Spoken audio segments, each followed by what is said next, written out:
batalla Girón es la primera derrota del imperialismo en América Latina, pero también es una de las primeras derrotas del imperialismo en escala mundial. El triunfo de la Revolución Cubana el 1 de enero de 1959 significó para el pueblo de Cuba conquistar por primera vez en su larga historia de luchas la independencia y soberanía verdaderas, con un saldo lamentable de alrededor de 20.000 muertos en combate heroico y frontal contra las fuerzas de una dictadura militar entrenada, armada y asesorada por el gobierno de Estados Unidos.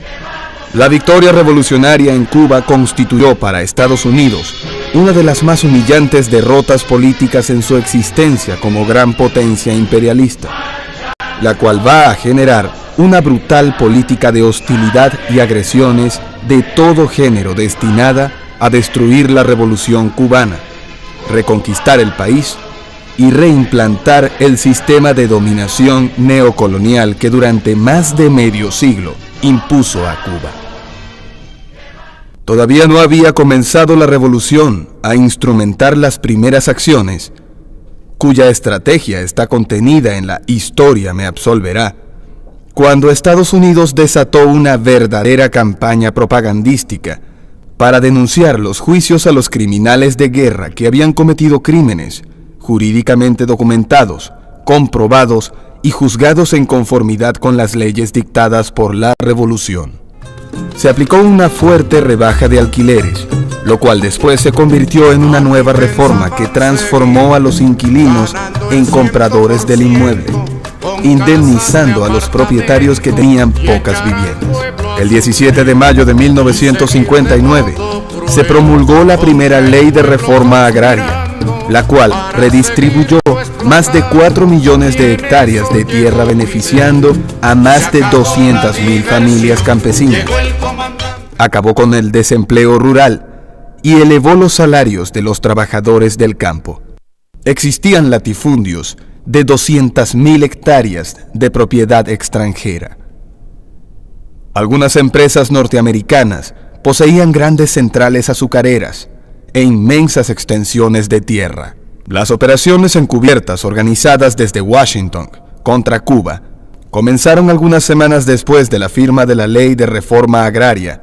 Se inicia por aquellos días la campaña de vuelos sobre territorio cubano de pequeños aviones procedentes de territorio norteamericano que bombardeaban con materiales incendiarios las plantaciones de caña y realizan misiones tales como la infiltración de agentes, armas y pertrechos para realizar acciones terroristas y actos de sabotaje.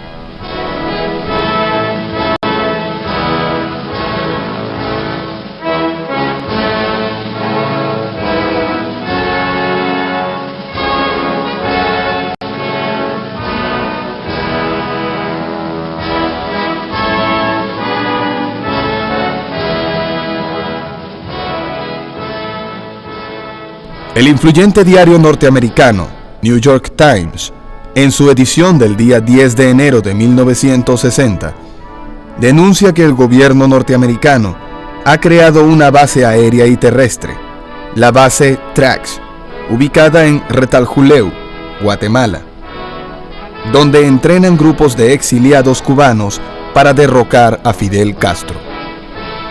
El 4 de marzo de 1960, en un muelle de La Habana, hicieron estallar un buque francés, el vapor La Coubre.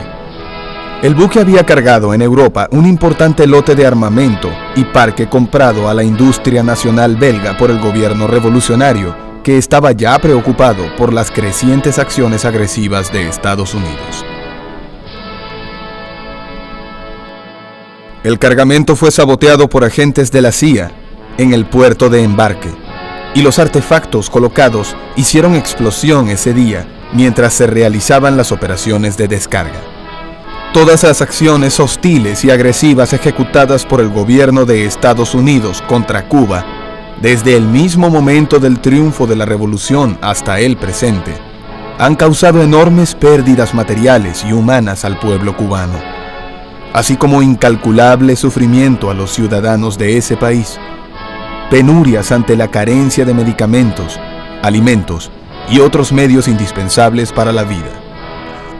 El presidente Eisenhower aprobó el 17 de marzo de 1960 un programa de operaciones encubiertas contra Cuba y ordena a la Agencia Central de Inteligencia, CIA, que comience a organizar el entrenamiento de exiliados cubanos, principalmente en Guatemala y Nicaragua. La CIA llegó a crear más de 300 organizaciones contrarrevolucionarias.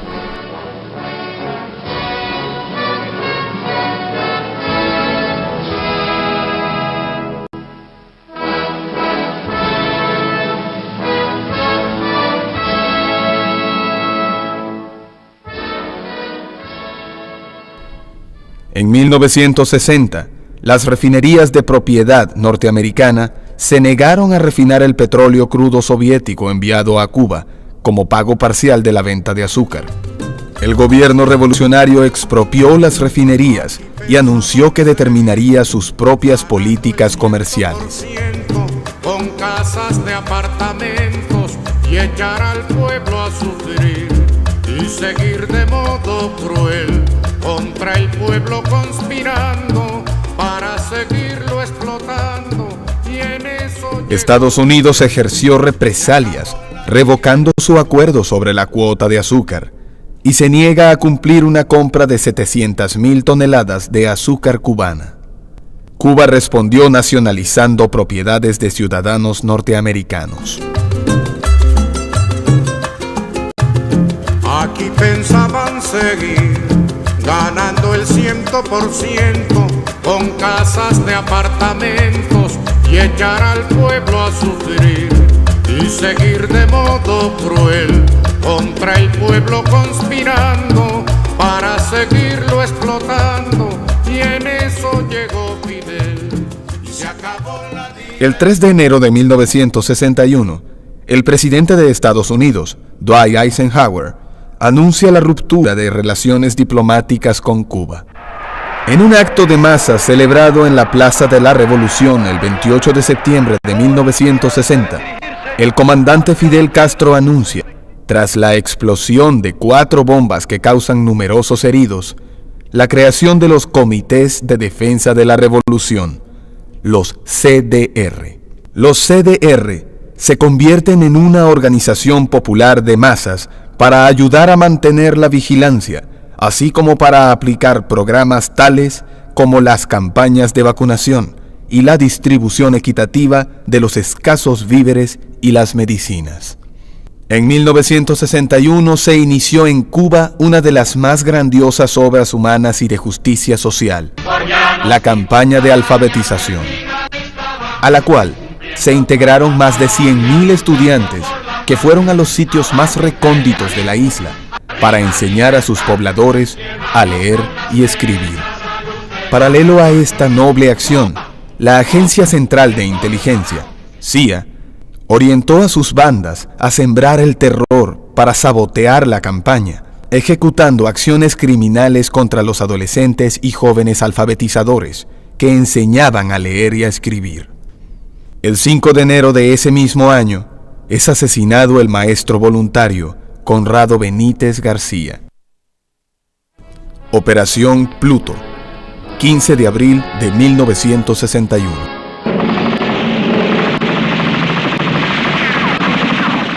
Como parte de los preparativos para la invasión, 8 aviones B-26 bombardean los aeropuertos militares de Ciudad Libertad, San Antonio de los Baños y el Antonio Maceo de Santiago de Cuba. Tal acción fue el preludio de la invasión mercenaria ocurrida más tarde.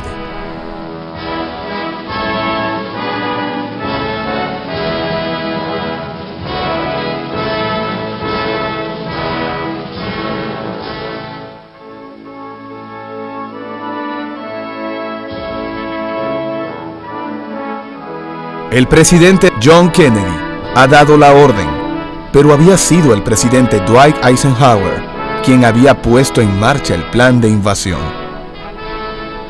16 de abril de 1961. Ante una multitud concentrada por el entierro de los caídos como consecuencia de los bombardeos del día anterior, el comandante Fidel Castro proclamó el carácter socialista de la Revolución cubana y ordena la movilización general. En vista de la movilización ordenada. 17 de abril de 1961.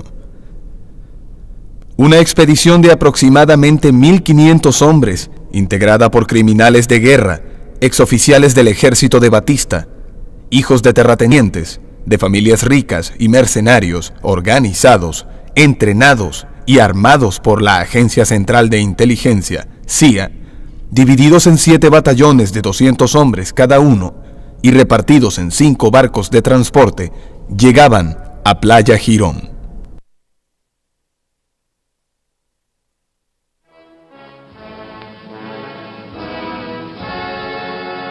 Antes, al amanecer, lanzan un batallón de paracaidistas con la misión de apoderarse de las 2 carreteras que atraviesan la Ciénaga de Zapata para llegar a la cabeza de playa.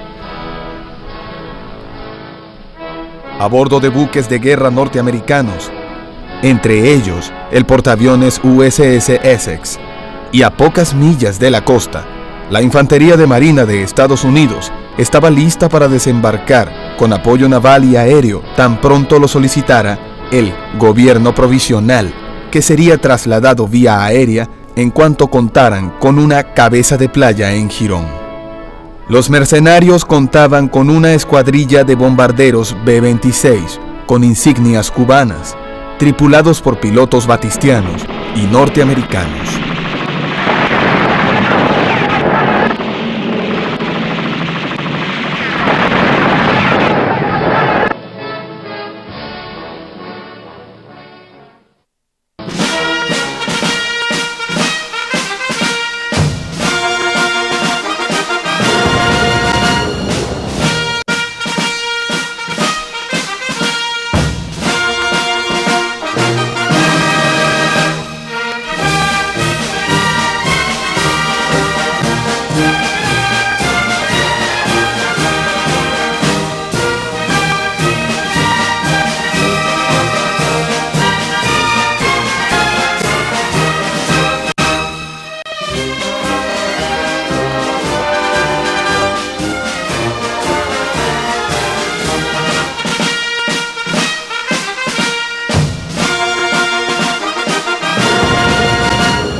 Cuba no era el primer país agredido.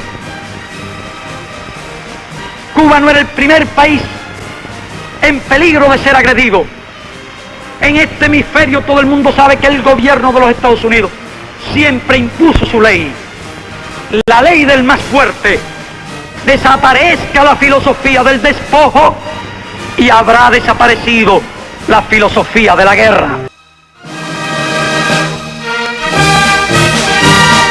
En 60 horas consecutivas de combate, entre el amanecer del día 17 y las 6 de la tarde del 19 de abril, son derrotados después de una batalla encarnizada que costó la vida a más de 150 cubanos y centenares de heridos. Alrededor de 1.200 mercenarios fueron hechos prisioneros.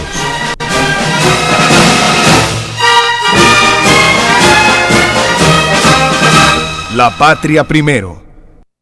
Orgullosos de ser bolivarianos. Prohibido olvidar.